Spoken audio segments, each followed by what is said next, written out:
WrestleMania 41 Night 2 has officially wrapped up, and overall, this was a really great show. I would most definitely say this was definitely better than Night 1, most definitely better than Night 1 from start to finish. This show was very interesting. A lot of great things happened on the show, man. I'm very excited, mainly due to what ended up happening in the main event, but I'm gonna just go ahead and jump straight into the review. The first match we start off with is Rhea Ripley versus Bianca Belair versus Io Sky for the Women's WWE Championship. This is absolutely a banger. This was an amazing match. I really enjoyed this match. This was great from start to finish. It was very fast paced. I like that this was very similar to the men's triple threat where it never was a moment where it felt like one opponent was not in the match for too long. For the most part, all three women was involved in this match for a long time. Because one of the main things I will say that sometimes I don't like with triple threat matches is that sometimes they just have one person outside the ring while they just have a one-on-one match with the other two people. This match was basically a triple threat match throughout the entire way. This was great. I really love this match. This was a great, really great match. This is one of the best matches of both nights, to be honest. Which arguably, yeah, it's probably the second best match of the entire WrestleMania card in general. This was a banger match, but towards the end of the match, we end up getting a moment where Bianca ends up hitting a KOD onto Rhea Ripley, which led to Io Sky hitting the moonsault onto Bianca and Rhea, and she ends up paying Rhea Ripley, which I kind of knew was going to happen. Once they start, I knew that spot was going to happen as they was building it up, because before Rhea Ripley and Io Sky was fighting on the top rope, Rhea Ripley got the advantage by like pulling Io Sky where she hits the top turnbuckle. So then Bianca Belair ends up pulling Rhea Ripley off the top turnbuckle, I think, and goes into the KOD. Once that sequence was happening, I knew Io Sky was immediately was going to do the moonsault to pick up the victory. Great victory. I think the right winner won. I know some people wanted Bianca to win, but in my opinion, I think that's a bit of overreaction, because the only logical reason that most people are saying is due to her streak. Okay, the streak was never that big of a deal for her to win, in my opinion. In my opinion, her streak really was not that big of a deal, because I get that people was trying to do this whole Undertaker thing, but the Undertaker was a once in a lifetime thing. It could never be replicated. And plus, her streak was only like 4-0 or 5-0. If her streak was more like 8-0, 9-0, like closer to like double digits, it would make more sense for to keep that alive. But trying to do it now, it's like I don't really see the point. It's the same with the Undertaker, because we didn't really acknowledge the Undertaker's streak until he was like in double digits. So I feel like if you're gonna do a streak thing, don't acknowledge the streak until it's like close to double digits or in double digits, in my opinion. But I think the right winner won. Now, did I want Io Sky to win? Not really, but from a storyline perspective, it makes sense with Rhea and Bianca constantly ignoring Io Sky, making her the ultimate underdog. So it makes perfect sense. Rhea Sky retains and is still your Women's Champion. And I'm not gonna say I'm interested to see where it goes, but I am a bit curious to see what they do with her as champion. The next match we end up getting is Drew McIntyre versus Damian Priest in a Sin City street fight. This was a great match. I'm glad that these two delivered in the ring, because most people did not want this match to happen due to mainly Drew McIntyre crybabies crying that he's not in a bigger position. But this was a great match. This was an absolute banger. I really enjoyed this match. We had some very cool spots. We had one moment where Damian Priest ends up doing a razor's edge onto a table. Another spot where Drew McIntyre ended up doing a future shot DDT onto steel steps. Another crazy spot, I think, later in the match where we end up getting, I think at one point where Drew McIntyre, I think someone got put through another table, if I'm not mistaken, or I'm thinking of another match. Overall, this was a great match, but towards the end of the match, we end up getting a moment where we end up getting a steel chair set up in the corner. I think Damian Priest set that up earlier in the match. Oh, the table spot I'm thinking of was when Damian Priest, if I'm not mistaken. Yeah, I think Damian Priest set up the tables, and then Damian Priest got sent through. If I'm not mistaken, no. Drew McIntyre set up the tables. Yeah, Drew McIntyre set up the tables earlier in the show. They was like next to each other on the outside. And then Damian Priest was on the ring. Yeah, he was on the ring apron. He was on the ring apron. He was doing the thing similar to what the Undertaker does when he's walking on the ropes. Yeah, he was walking on the ropes, but Drew McIntyre ends up recovering and ends up pushing him off the ring apron and onto the tables. That's the spot I was trying to remember. But towards the end of the match, the chair that Damian Priest set up from earlier, that ended up costing him, because Drew McIntyre ended up getting the advantage after that table spot. Yeah, because after that table spot, he ends up putting Damian Priest's head in between the turnbuckle and the chair, and ends up hitting a claymore onto the chair in the turnbuckle and picks up the victory. Um, like I said, I think the right 1-on-1. Thought this was a great match. Interested to see where the Drew McIntyre goes from here, mainly due to him being on SmackDown, because due to the main event, he's not winning that title anytime soon. So I don't know what do you do with Drew McIntyre from here, because I don't know who he would even feud with on SmackDown as a heel due to what happened in the main event. So interested to see where Drew McIntyre goes from here, but overall, this was a really great match. We got the Fatal 4-Way match for the Intercontinental Championship between Braun Breaker, Penta, Dominic Mysterio, and Finn Balor. This was another amazing match. I really loved this match. This match was very fast-paced. I really enjoyed it. This match was great. We ended up getting some interferences from Carlito. We had moments where he ended up pulling the referee to stop the pin. We did end up getting one moment where Dominic Mysterio ended up officially showing his true colors. When Finn Balor had his back turned, he tried to hit a 619, but that ended up failing. We ended up having a cool table spot where Carlito was interfering. I think he was beating up on Penta, if I'm not mistaken. He was on the table. He was on the Spanish announce table, if I'm not mistaken.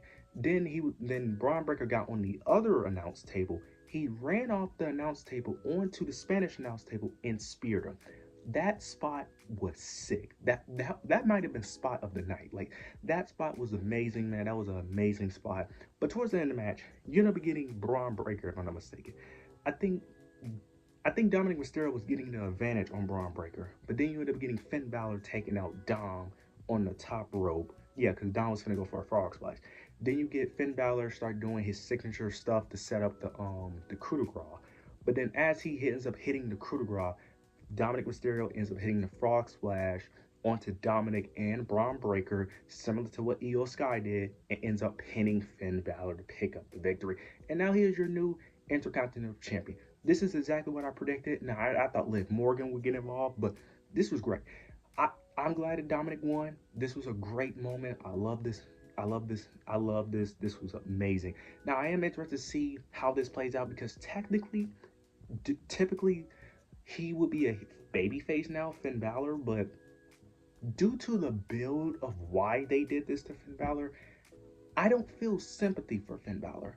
Because, yes, he got turned on, but to be fair, Finn Balor kind of deserves to get turned on due to the way he's been acting.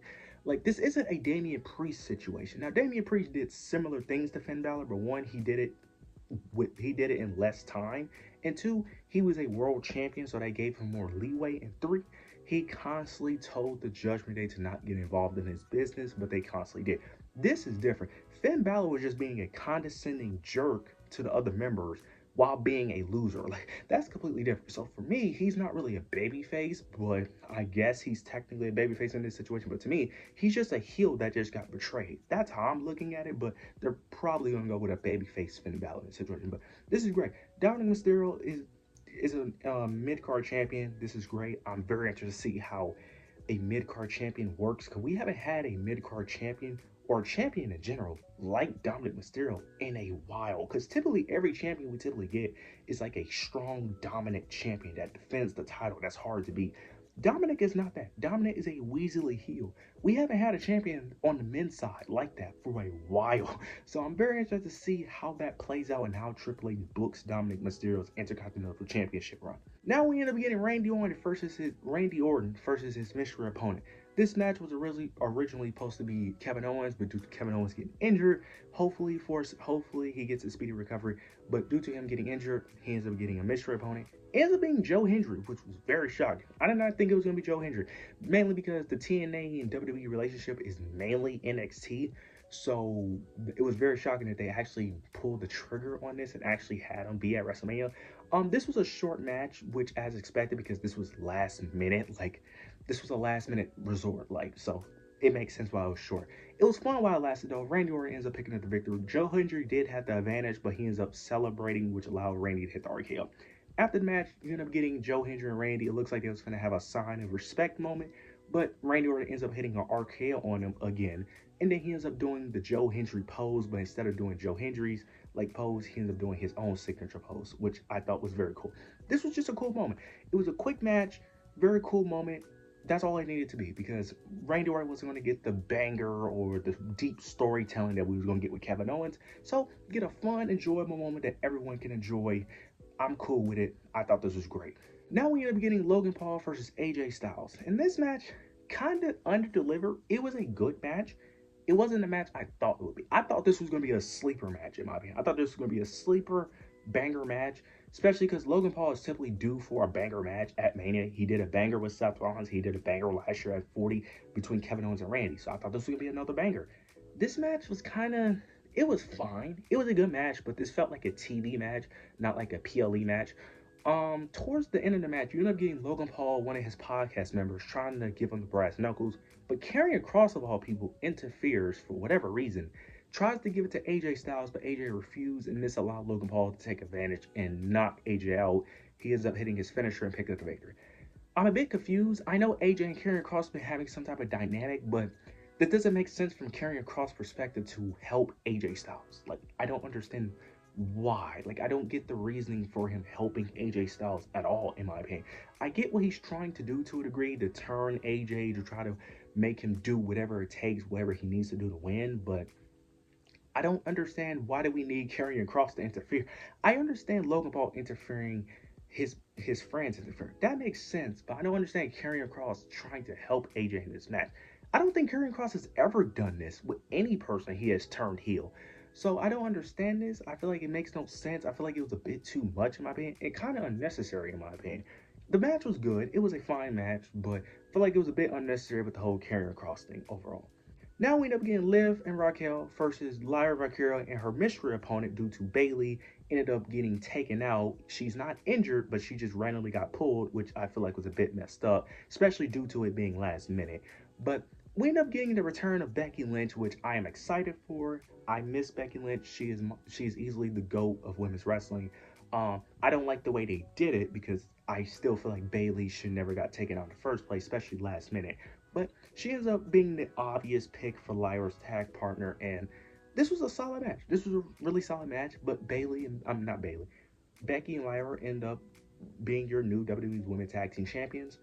Interested to see where this goes. I'm assuming this is probably going to lead to a Becky and Lyra feud, or maybe a Becky and Bayley feud, because that's the only way that this go. Because if you was just going to pull Bayley and bring Becky to replace her, this has to lead to a feud between one of the two. Because if this doesn't lead to a feud, then this was just dumb in my opinion.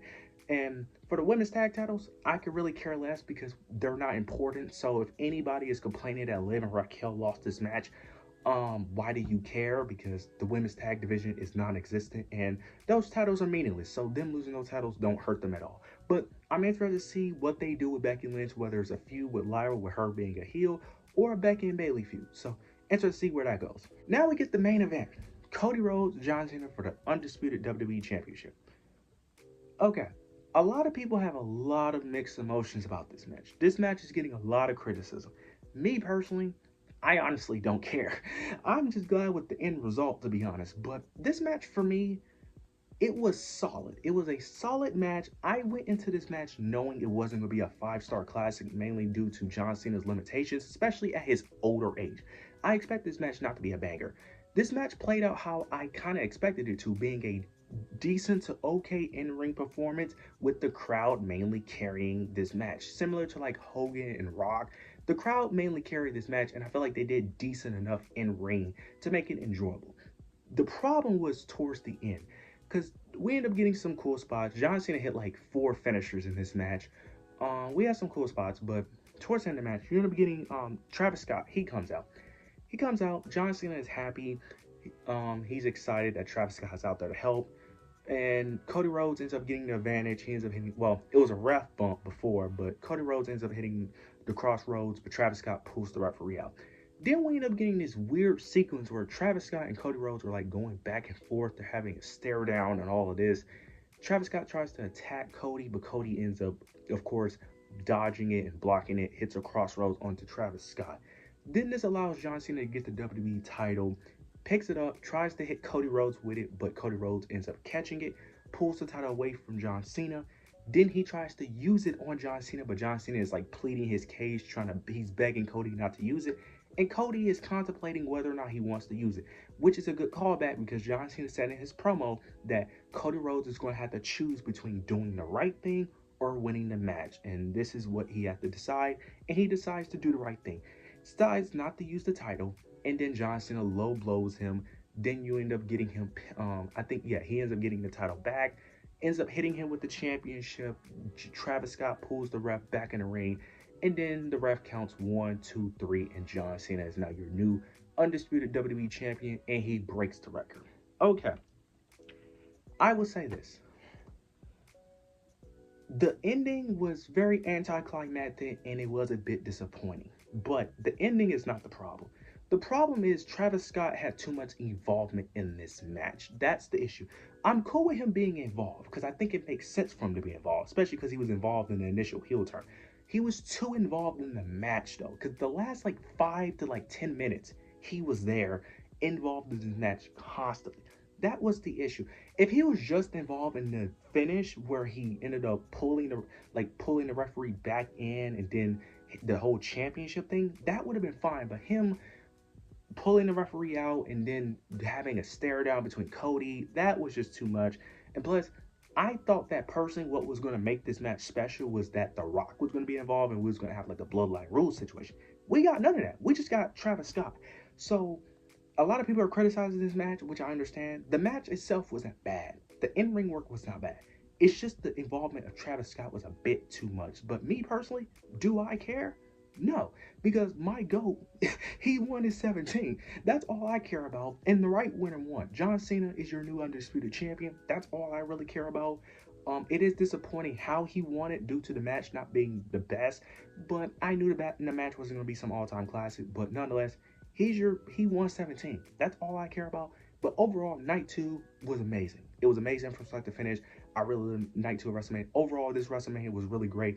But you guys let me know your thoughts and opinions down below. Make sure to like, comment, subscribe. Let me know your predictions down below. But yeah, make sure to like, comment, subscribe. But yeah, that's it.